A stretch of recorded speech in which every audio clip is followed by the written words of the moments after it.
Good morning friends. जो दोस्त जो स्टूडेंट्स RVUNL JEE की तैयारी कर रहे हैं, ठीक है, जो लोग राजस्थान हाई कोर्ट की तैयारी कर रहे हैं, उसमें एक इम्पोर्टेंट फैक्टर है हिंदी का। तो आज हम बात करेंगे हिंदी के बारे में, ठीक है। हिंदी के वीडियोस भी जो है आपके सामने मैं लेकर आ रहा हूँ। 10 या 15 मिनट के वीडियो होंगे और उसमें मैक्सिमम पोर्शन है वो कवर करने की कोशिश करेंगे।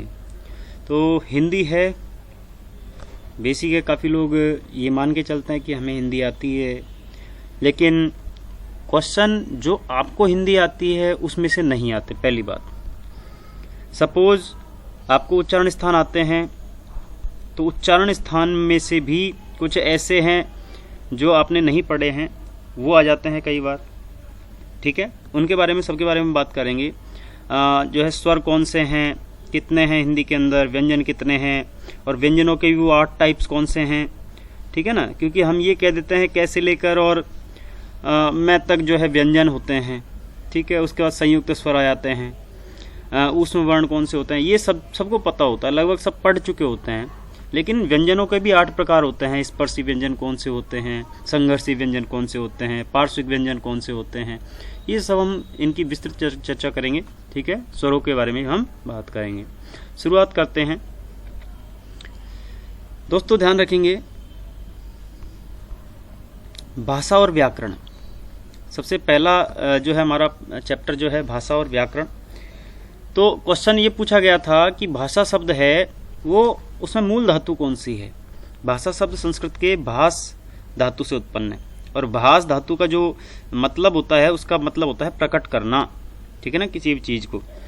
तो यदि मान लीजिए आपके मन में कोई भाव आया, मस्तिष्क में कोई विचार आया, उसको आप बोलकर प्रकट करते हो, उसको भाषा कहा जाता है।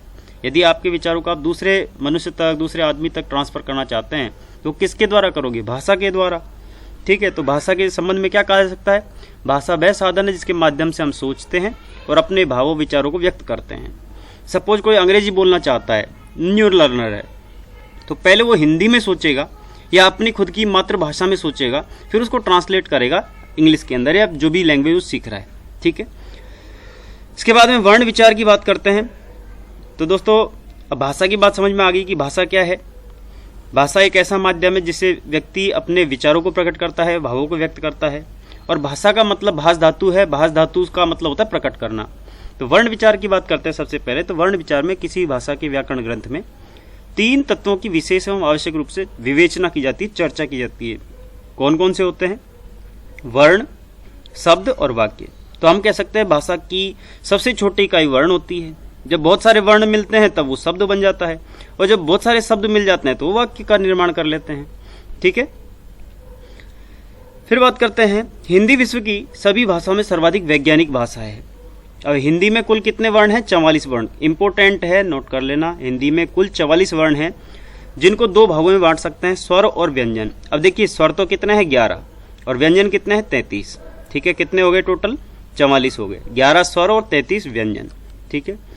स्वर किसे कहते हैं?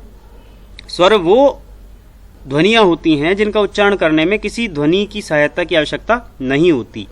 जैसे आपको ए बोलना है, आ बोलना है, तो किसी अन्य ध्वनि की सहायता की आवश्यकता नहीं होती, उसे कहते हैं हम स्वर।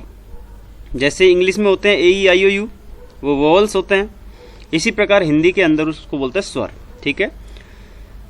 और स्वर कितने होते हैं? मैंने अभी जस्ट बताया आपको, 11 होते हैं। स्वर कितने होते हैं? 11 होते हैं। कौन कौन से होते हैं? ए, आ, ई, उ, ए, ऐ, ओ, औ और री, ठीक है। इस प्रकार से स्वर होते हैं, ठीक है। और इन स्वरों को भी 2 भागों में बांटा जाता है। ये स्वर भी 2 होते हैं। एक तो होता है ह्रस्व स्वर और दूसरा होता है दीर्घ। ह्रस्व का मतलब होता है छोटा, ह्रस्व का मतलब होता है छोटा, और दीर्घ का मतलब होता है बड़ा। दीर्घ मतलब बड़ा। कैसे कहेंगे छोटा? जैसे कि ये ए अनार वाला जो है वो ह्रस्व है, मतलब छोटा है। यदि हम दीर्घ की बात करें, जो आ है वो बड़ा है। ई की बात करें, इमली वाली, वो छोटी है, मतलब ह्रस्व है। ईख की बात करें, वो बड़ी है। उल्लू की बात करें, ऊ, ये छोटा है, ह्रस्व है। और ऊन की बात करें, ये बड़ा है। ठीक है ना। इस प्रकार से ह्रस्व और दीर्घ ये दो प्रकार के स्वरों में बांटा गया है। और आप देख सकते हैं ह्रस्व किसे कहते हैं। ह्रस्व भाई छोटा और वो तो है ही, लेकिन जिन स्वरों के उच्चारण में कम समय लगता है, ठीक है ना, उनको बोलते हैं ह्रस्व स्वर। और जिनमें ज्यादा मतलब देर तक हम उनको उच्चारण करते हैं या अधिक समय लगता है, उनको दीर्घ स्वर कहते हैं। और मात्राओं के द्वारा भी उनको दर्शाया जाता है। ये दो स्वरों को मिलाकर बनते हैं, उन्हें संयुक्त स्वर भी कहा जाता है। भाई दो मात्रा होगी उसको दीर्घ स्वर भी कहेंगे और संयुक्त स्वर भी कहेंगे। जैसे हम मात्राओं की बात करें, पहले जब बचपन में पढ़ते थे एक की मात्रा कोई मात्रा नहीं होती थी। आग की मात्रा इस प्रकार से एक डंडा बना देते थे। ठीक है। छोटी की मात्रा इस प्रकार से बनती थी। ठीक है ना। और बड़ी की मात्रा इस प्रकार से, छोटे ऊ की मात्रा, फिर बड़े ऊ की मात्रा, फिर ए की मात्रा, फिर ऐनक ऐनक की मात्रा, मतलब जो आई ऐनक वाला है उसकी मात्रा डबल मात्रा ऊपर लग जाएगी। ओखली वाला मतलब ओ की मात्रा एक नीचे डंडा लगा के और ऊपर एक मात्रा लगा देंगे। औ की मात्रा में इसी में दो डंडे लगा देंगे।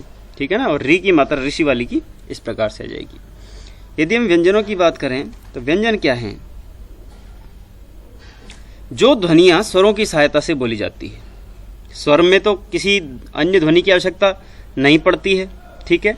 लेकिन व्यंजन की बात करें तो व्यंजन ऐसी ध्वनियां होती हैं जिनको स्वरों की सहायता से बोली जाती है, उन्हें व्यंजन कहते हैं। जैसे अगर मैं कै बोलूं कै, तो इस कै के अंदर भी ए मिला हुआ है। मैं इसको अलग अलग करूंगा तो ये आधा हो जाएगा, इसे बोलते हैं हलंत। तो इस व्यंजन में अगर हम केवल और केवल व्यंजन की बात करें तो उसके अंदर कोई भी स्वर मिला हुआ नहीं होता है। लेकिन जब उसमें स्वर मिल जाता है तो फिर व्यंजन उच्चारण करने में आता है। ठीक है ना।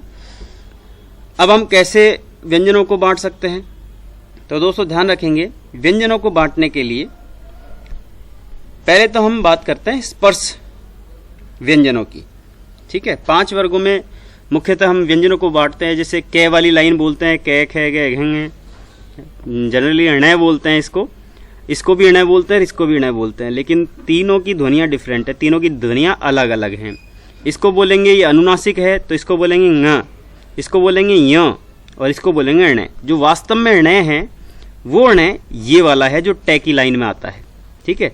और ये दोनों नाक से बोले जाएंगे ङ और य। ठीक है। तो 5 वर्गों में, जिसमें स्पर्श, अंतस्थ, ऊष्म। ठीक है। 5 वर्ग कौन कौन से हो गए? एक तो कबूतर वाली लाइन कै वर्ग, दूसरा चम्मच वाली लाइन चै वर्ग, टमाटर वाली लाइन टै वर्ग, तरबूज या तलवार वाली लाइन तै वर्ग, और पतंग वाली लाइन पै वर्ग। तो ये तो हो गए 5 वर्ग। और प्रत्येक वर्ग में कितने वर्ण होते हैं? 5 वर्ण होते हैं। तो इसका मतलब ये तो हो गए 25, ये तो हो गए 25। फिर अंतस्थ की बात करते हैं। अंतस्थ कितने होते हैं? य र ल व, ये 2 होते हैं। ये 4 जो होते हैं ये अंतस्थ होते हैं।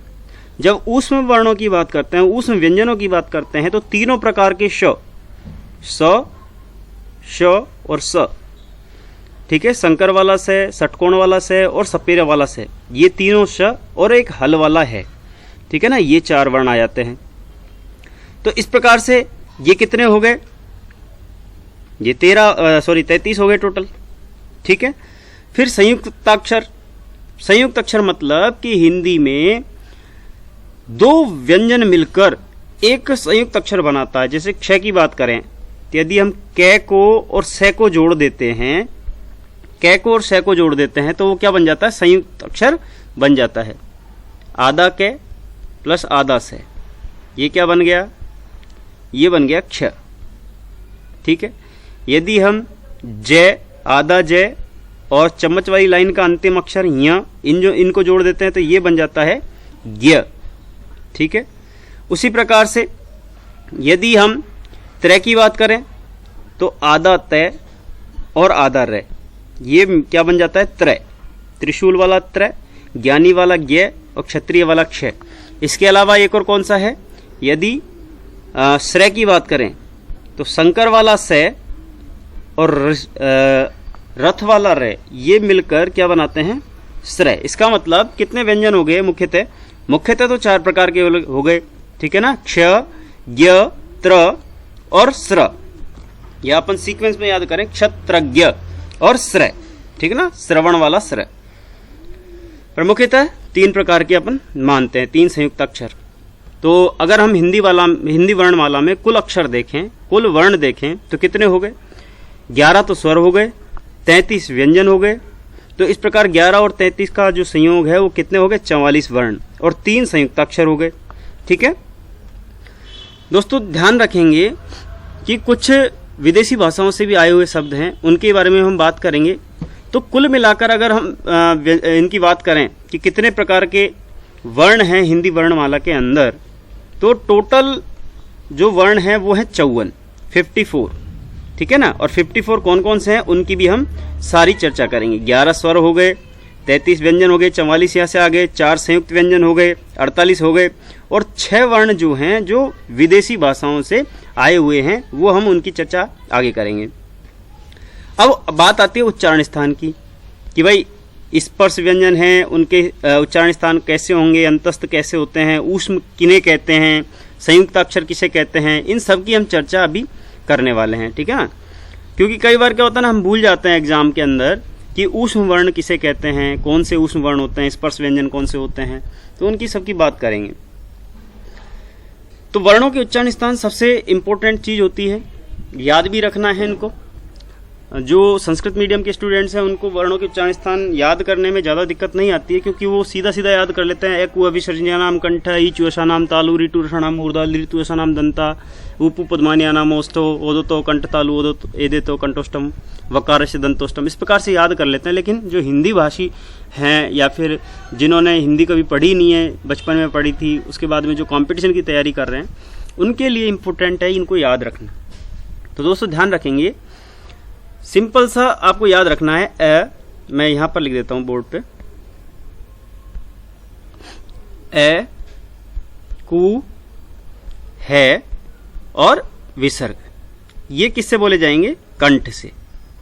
ठीक है, ए का मतलब ए में दोनों आ गए, एक तो ए अनार वाला आ गया और आ आम वाला आ गया। ठीक है ना, ये दोनों आ गए, ए के अंदर 2 आ गए। अगर हम संस्कृत में डिटेल में जाते हैं तो ए के भी कितने प्रकार होते हैं? 18 टाइप होते हैं ए के। ठीक है दोस्तों, ये विस्मय की बात नहीं है, लेकिन ये संस्कृत की बात है। और संस्कृत सभी भाषाओं की मदर लैंग्वेज है और हिंदी भी संस्कृत से ही आई हुई है, तो इसलिए हमने केवल ए का जो वर्तमान स्वरूप है वो लिया है। फिर ये जो कु है, इस कु का मतलब क्या है? देखिए, जहां भी कु लिखा हुआ है, कु का मतलब है पूरा का पूरा कै वर्ग, जिसमें कै, खे, गे, घे और ङे ये आ जाता है कै वर्ग में। तो इसको हम सीधा सा पूरे याद करने की जगह हम क्या बोलते हैं? कु। कु का मतलब होता है कै वर्ग। ठीक है फॉर हल वाला जो है इसको भी कंठ से बोला जाता है, और ये जो 2 बिंदी है इसको बोलते हैं विसर्ग, इसको बोलते हैं विसर्ग। ठीक है, तो आपको कंठ का याद रखने का तरीका क्या है? कंठ का याद रखने का तरीका आपको है अकुह विसर्जनीय नाम कंठ, अ कु है विसर्जनीय नाम कंठ है। मतलब ए में ए भी आ गया और आ भी आ गया, फिर कै वर्ग आ गया, है आ गया और विसर्ग आ गया। तो इनको कहां से याद रखना है आपको? ये कहां से बोले जाते हैं? कंठ से। इनका उच्चारण स्थान क्या है? कंठ। अगर एग्जाम में आ जाए कि है का उच्चारण स्थान क्या है, तो आपको क्या लिखना है? कंठ। विसर्ग का कौन सा है? तो कंठ।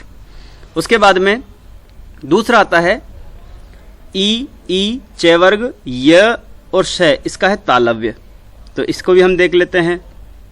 फिर दूसरा आता है, पहला तो हमको याद हो गया, ए कु है विसर्जनीय नाम कंठ है, मतलब ए कै वर्ग है और विसर्ग, इसको तो बोलते हैं कंठ से। ठीक है, फिर दूसरा आता है ई चू यशानाम तालु। ठीक है, ईचू यशानाम तालु, ई में दोनों ई आ गई, एक तो छोटी मतलब ऋस्व और दीर्घ दोनों, छोटी और बड़ी। ठीक है, चू का मतलब क्या हो गया? चे वर्ग। चू का मतलब हो गया चे वर्ग। ये फोर यज्ञ वाला ये, ठीक है ना, और से फोर शंकर वाला से। तो आपको याद रखना है ईचू यशानाम तालु। एकु है विसर्जनीयानाम कंठ, ईचू यशानाम तालु। उसके बाद में तीसरा आता है तालव्य, इनको बोलते हैं तालव्य, इनको क्या बोलते हैं? तालव्य। ठीक है। तीसरा आता है ऋतु रसाणाम मूर्धा, ऋतु रसाणाम मूर्धा। अब मूर्धा क्या होती है? तीन चीजें पढ़ चुके हैं, कंठ हमने पढ़ ली है, तालु जिनका उच्चारण स्थान है उनके बारे में हम पढ़ चुके हैं, फिर तीसरा पढ़ रहे हैं मूर्धा। एक तो री ऋषि वाला री, एक टू रे और षटकोण वाला से, इनको बोलते हैं मूर्धा से। ठीक है ना, इनका उच्चारण स्थान क्या है? मूर्धा। तो दोस्तों ध्यान रखेंगे, जब भी हम मुंह के अंदर देखते हैं, जो हमारी माउथ कैविटी है, तो हमारी जीभ है री बोलते समय ऊपर की तरफ टच होती है। तो वो कहाँ से बनता है री? अगर आप बोल के उच्चारण करके देखेंगे री, तो आपकी जीभ है वो ऊपर की तरफ टच होगी और साइड में से, जीभ के साइड में से जो है हवा निकल जाएगी, तो उच्चारण होगा री का। फिर टू का मतलब, टू आपकी जीभ में थोड़ा सा रोल होगी, या हम कह सकते हैं उसमें बैंड आएगा, या थोड़ी सी उसको घुमाना पड़ेगा आपको। ठीक है ना, जैसे ट, ठ, ड, ढ और ण, और षटकोण वाला से और रे, रस्सी वाला रे। ठीक है ना, इस प्रकार से आपको ये बोलना पड़ेगा। ऋतु रसाणाम मूर्धा, ये मूर्धन्य कहलाते हैं, मूर्धन्य कहलाते हैं। ठीक है, जैसे ट बोलोगे आप ट, तो आपकी जीभ है ऊपर की साइड में टच होती है। ठ बोलोगे तो भी ऊपर की साइड टच होगी, ड बोलोगे, ढ बोलोगे, न बोलोगे तो भी ऊपर की साइड टच होगी। ठीक है ना, रे और से में भी यही स्थिति होती है। तो अब तक हम पढ़ चुके हैं कंठ, तालु और मूर्धा। वापस एक बार बता देता हूं आपको याद रखने का तरीका।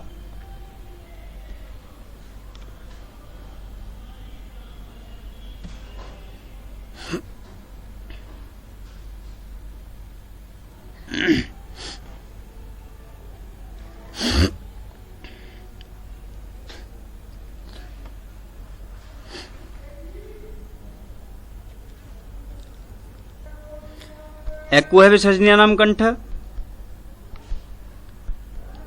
कंठ। ठीक है, फिर ईचू ऐसा नाम तालु, ईचू, य और श, ये हो गए तालव्य, तालु। ठीक है, ऋतु रसाणाम मूर्धा, एक तो री, फिर टू, फिर रे और स, इनको किससे बोलना है? मूर्धा से। और उसके बाद में लृतु लसानाम दंता, मतलब लृ, ये संस्कृत का वर्ण है, तय वर्ग, लय और सपेरा वाला से, इसको कहां से बोलेंगे? दांतों से। ठीक है, जब भी आप तय बोलोगे तो आपकी जीभ दांतों से अड़ती है, त, थ, द, ध। ठीक है ना, इस प्रकार से आपकी जीभ है वो दांतों को स्पर्श करती है, इसलिए इनको दंत से बोले जाते हैं। ठीक है, इसी प्रकार से यदि आपको ऊ और बड़ा ऊ बोलना है, ऊ और बड़ा ऊ बोलना है, तो भी आपको ओष्ठ से बोलने पड़ेंगे। ठीक है, ऊ,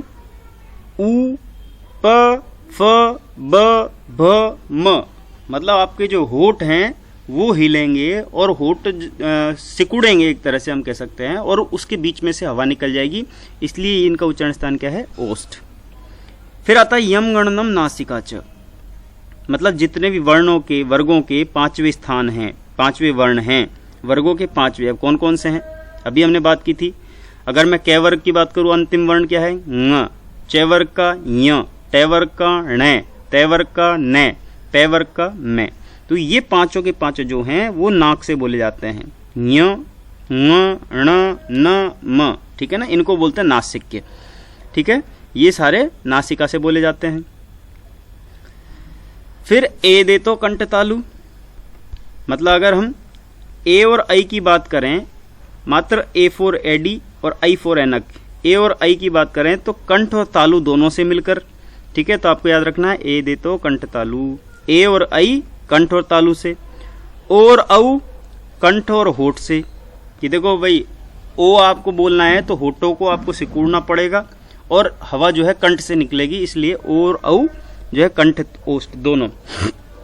ठीक है, वे व में आप देखोगे तो ओ आपके होठ भी सिकुड़ेंगे और दांत भी टच होंगे, ठीक है ना। तो व जो होता है वन वाला व, तो उसका दंत और ओष्ठ, दंतोष्ठ।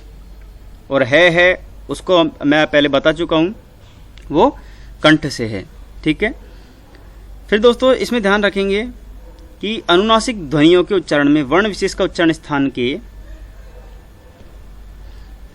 साथ साथ नासिका का भी योग होता है। अभी हमने बात की थी अनुनासिक वर्णों की, जो यम गणनम नासिका है, तो उसमें नासिका का योग होता है। तो अनुनासिक वर्णों का उच्चारण उस स्थान, उस वर्ग का उच्चारण स्थान और नासिका होगा। जैसे यम गणनम नासिका च, तो यदि मैं वर्गों के 5वें स्थान की बात करूं, 5वें वर्ण की बात करूं, तो वो नासिका से उच्चारण होता है, ठीक है। फिर व्यंजनों की बात करें कि भाई व्यंजन कितने प्रकार के हैं, तो मैंने अभी वीडियो की स्टार्टिंग में आपसे कहा था व्यंजन कितने प्रकार के होते हैं, 8 प्रकार के होते हैं। व्यंजनों के 8 भाग होते हैं, इनको 8 भागों में विभक्त किया गया है। जैसे स्पर्शी हो गया, संघर्षी हो गया, स्पर्श संघर्षी हो गया, पार्श्विक हो गया, ठीक है, उक्षिप्त हो गया। इनकी बातें हम करने वाले हैं। तो सबसे पहले बात कर लेते हैं स्पर्शी व्यंजन कैसे होते हैं। तो दोस्तों स्पर्शी व्यंजनों के बारे में ध्यान रखेंगे। सबसे पहले जिन वर्णों के उच्चारण में फेफड़ों से छोड़ी जाने वाली हवा वाग यंत्र के किसी अवयव का स्पर्श करती है और फिर बाहर निकल जाती है। अभी वाग यंत्र क्या चीज है? वाग यंत्र मतलब हमारा जो बोलने का, जब बोलते हैं तो पीछे की साइड से हमारे गले में से हवा निकलती है और पूरा मुंह है वो कवर करती है। तो अब जैसे ही हवा आएगी पूरे मुंह में ट्रेवल करके और जैसे ही बाहर निकलेगी तो वो किसी न किसी अवयव का, चाहे वो